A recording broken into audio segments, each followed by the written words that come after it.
안녕하십니까. 뭐든지 알고 보자. 그것이 알고TV 라파엘입니다. 여러분 혹시 가끔 이런 생각들을 해보셨죠? 어디서 돈벼락이라도 한번 맞아봤으면 하고 말이죠.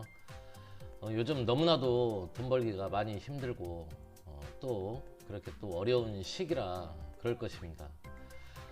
세상에는 돈 버는 방법이 다양한데요. 그 중에서도 부동산 재테크를 통해서 돈을 버는 여러 가지 수단이 있는데 오늘은 그 방법들의 장단점에 대해서 한번 알아보도록 하겠습니다.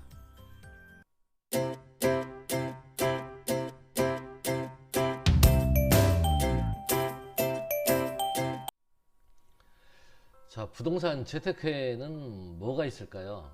목적에 따라 크게 두 가지로 구분해 볼 수 있겠는데요. 물론 부동산과 관련된 투자는 정부의 부동산 정책에 아주 민감할 수밖에 없습니다. 물론 그 전제로 한번 말씀드려 보겠습니다. 일반적으로는 단순 시세 차익과 임대 수익적 측면에서 우리가 이제 부동산 투자를 하게 되는데, 첫 번째로 단순 시세 차익으로 투자하는 경우가 있죠. 대표적으로는 땅 투자, 그 다음에 지분 경매, 그리고 이제 갭 투자가 있겠습니다. 그럼 먼저 땅 투자에 대한 장단점을 알아보겠습니다. 먼저 장점은 땅 투자에 대한 장점은 개발 등으로 큰 시세 차익을 꾀할 수가 있죠. 그리고 기본적으로 보통 매년 이 땅은 한 5% 정도의 집가 상승이 이루어지기도 합니다.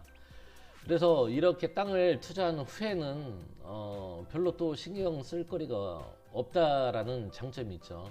보통 지목이 답인 경우에, 농 같은 경우에 농지를 매입을 했을 때 보통 농지은행의 위탁을 통해서 매달 임대료를 받기도 합니다. 자, 그럼 단점을 한번 알아보겠습니다. 땅 투자에 대한 단점은 자칫 장기 투자로 이어질 수 있다는 단점이 있습니다. 그리고 매달 안정적인 수익을 창출을 하기가 어렵고요. 그리고 이제 주거용 건물 등에 비해서 환금성이 좀 떨어집니다. 또 레버리지가 용이하지 않다 보니까 물론 레버리지가 가능은 하지만 장기적 투자 관점에서 보면 비효율적이면서 자칫 역마진이 날 수도 있습니다. 또 목돈이 들어가서 장기간 또 묶이는 단점이 있고요. 발품을 많이 팔아야 됩니다. 땅 투자에 있어서 임장 활동, 특히 이제 현장 답사는 아주 필수적입니다. 자, 그럼 이번엔 지분 경매에 대해서 장단점을 알아보겠습니다. 지분 경매의 장점은요, 소액으로도 투자가 가능하고요, 수익률이 좀 높습니다. 매수자가 정해져 있고요. 공유 지분권자가 주로 이제 매수자가 되는 경우가 많습니다. 수익 창출 방법을 또 다양화할 수 있는 장점이 있고요. 자, 단점으로는 중장기적으로 접근을 좀 해야 합니다. 소송으로 공유 지분권자와 싸우는 경우가 많이 발생이 되고요. 그리고 공유 지분권자들이 있기 때문에 아무래도 소유권 행사에 제약이 많이 따를 수밖에 없습니다. 그리고 대출이 안 됩니다. 이 지분 경매 투자는 대출이 어렵기 때문에 레버리지가 어렵죠. 그래서 순수 액면 내 시드로 지분 경매 투자가 이루어져야 되는 단점이 있습니다. 자, 그리고 공유자 우선 매수 청구로 입찰 시에 자칫 또 헛수고하는 사례도 빈번히 발생할 수 있습니다. 자, 이번에는 갭 투자를 한번 알아볼까요? 갭 투자의 장점과 단점을 알아보겠습니다. 갭 투자의 장점은 역시 소액으로도 투자가 가능하고요. 단타 트레이딩이 또 가능할 수 있습니다. 수익률이 역시 높을 수 있어요. 근데 부동산 정책에 민감하기 때문에 아무래도 자칫 또 상당한 위험에 처할 수도 있는 단점이 있습니다. 그래서 아주 예의주시하면서 투자를 해야 되는 것이 바로 이 갭 투자입니다. 자, 단점으로는 역시 좀 전에 말씀드린 것처럼 부동산 정책에 너무 민감합니다. 또한 이렇게 투자를 자칫 잘못하게 되면 그 선의에 그 많은 세입자들이 또 피해를 볼 수가 있고요. 며칠 전에도 그렇게 갭 투자 한 물건에 들어가는 선의의 세입자들이 많은 피해를 보는 사례들을 제가 이제 뉴스에서 보게 됐는데, 그런 모습을 보면 참으로 참 안타까움을 금할 수 없습니다. 자, 그리고 갭 투자 역시 땅 투자와 마찬가지로 좀 발품을 좀 많이 팔아야 되겠죠. 그래서 한번 갭 투자하기에도 좀 어려움이 많이 있습니다. 좀 노동력이 많이 필요합니다. 자, 그럼 임대 수익입니다. 임대 수익을 목적으로 부동산 투자했을 경우인데요. 경매로 보통 낙찰을 받거나 아니면 직접 거래를 통해서 현물을 매입하기도 합니다. 자, 아파트나 빌라, 상가, 그리고 혹은 그 건물을 매입해서 월세를 받는 경우인데요. 자, 장점을 한번 보겠습니다. 매월 안정적인 수익을 꾀할 수가 있죠. 그리고 도심권의 경우에는 그 건물의 내용 연수와는 상관없이 큰 시세 차익을 꾀할 수도 있습니다. 근데 이제 지방의 경우에 임대 수익을 꾀하기가 건물을 사서 하는 경우는, 그 건물을 사서 임대 수익을 꾀하는 목적의 투자는 조금 지방인 경우에는 좀 자제할 필요성이 있다고 생각되어집니다. 자, 단점을 보겠습니다. 역시 그 목돈이 들어가서 장기간 묶일 수가 있고요. 그리고 투자금 대비 수익률이 상당히 낮습니다. 또 세입자로 하여금 신경 쓴 일이 많이 있을 수 있기 때문에 이 임대 그 수익을 목적으로 임대 사업자로 임대 사업을 해보신 분들은 다시는 뭐 임대 사업 하기 싫다, 이런 말씀들도 많이 하십니다. 왜 그러냐면 너무나 세입자들이 속을 썩이게 되는 상황들이 놓이다 보니까 너무나 피곤하다라는 겁니다. 그래서 투자금 대비 수익률이 상당히 낮고요. 그리고 세입자로 하여금 신경 쓴 일이 또 많이 있을 수 있기 때문에 피곤한 일이 발생한다라는 겁니다. 자, 월세가 안 들어올 경우에는 만약에 주인이 대출금 이자를 대납하는 상황이 벌어지기 때문에 자칫 또 장기간 그런 상황들이 이어지면 역마진이 날 수도 있습니다. 자, 상가의 경우는 요즘같이 불경기에 상당히 좀 공실률이 높을 수가 있죠.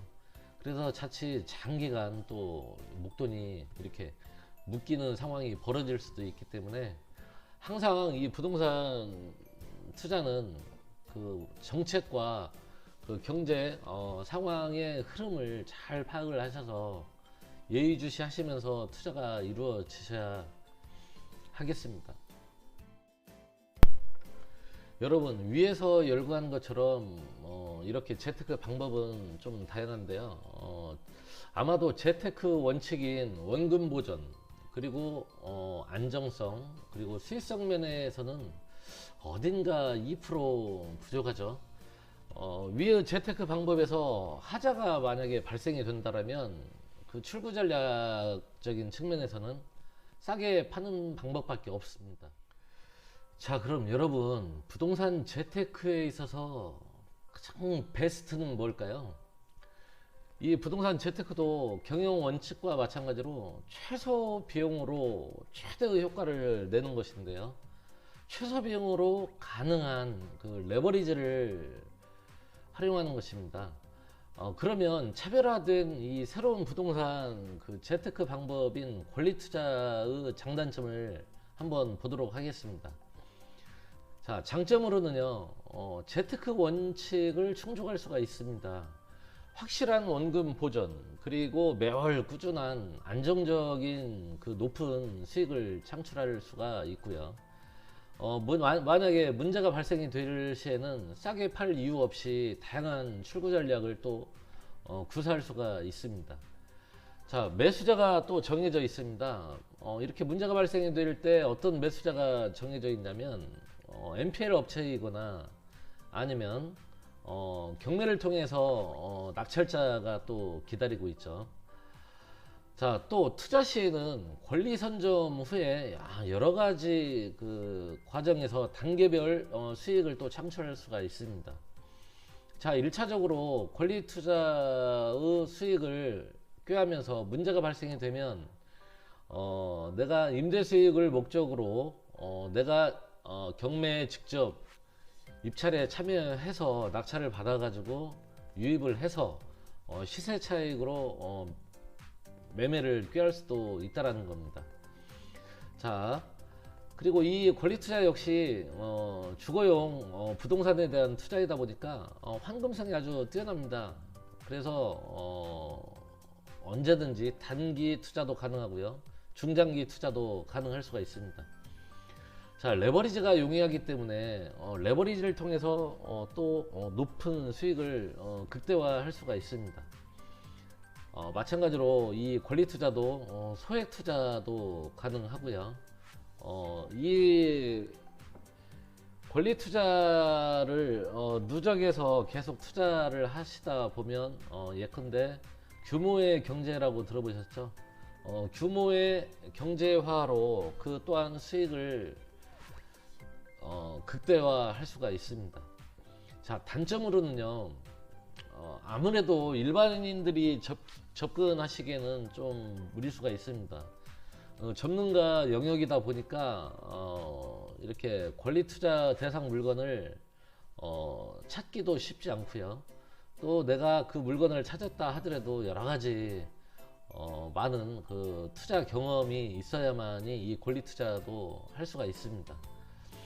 자, 이 권리 투자의 가장 큰 단점은 내가 조금만 욕심을 부리면 바로 리스크와 직결될 수 있는 큰 단점이 있기도 합니다. 그래서 모든 투자가 마찬가지겠지만 욕심을 좀 버리시고 적절한 수익을 생각하셔서 좀 안전하게 투자가 이루어지시면 좋겠습니다. 자, 여러분, 이렇게 간단히 부동산 재테크 장단점의 예를 들어봤는데요.